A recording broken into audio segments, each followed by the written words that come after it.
Now we're very often showing you all sorts of bolt-on bits and pieces that you can fit to your fancy pride and joy, but usually we show you them either in my hand or in a blister pack or perhaps in a brochure. So on this occasion we thought we'd throw a few bits and pieces onto a nice R1 like this, and then you can see them in situ. And we're going to start with this fella on the front here, which is a double bubble screen. This particular one's black, but you can get them in all sorts of different colours to match your machine. This is £45 worth. Further down there we've got some flush fitting indicators, and those will cost you £19.50, and if you've noticed they're white, but the bulb is indeed yellow, so you haven't got a problem there.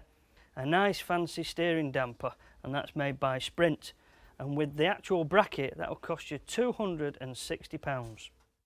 You think that's a lot of money? What about the full brake system on it? That's an AP racing system, that's the disc, the caliper, oh, the whole shabubble, and that's £1,200 worth. Also fitted to this machine is a fancy super chip reprogrammable ignition system, whereby you can change the way you want the engine timing and so on, but that's £193 worth. You think that's not cheap? What about this? This is £660 worth of exhaust system, and that's from Micron. That's the whole header system, the connecting pipe, and a fancy titanium end can. Just to make that mount onto the bike and look tidy as well is a fancy Harris hanger system just to hold the exhaust can. That's £40. Then we go down to the footrest hangers. Now they are very, very tasty. The whole lot costs you 310 quid, but it will cost you extra for the carbon heel plates. They're £50 worth.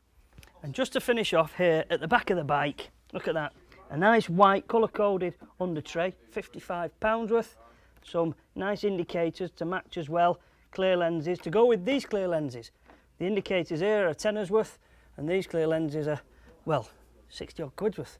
So I don't know if you've been adding it up, but that is a serious amount of money, thousands upon thousands of pounds. There are indeed some people who will spend just as much bolting bits on the bike as they do in buying the bike in the first place.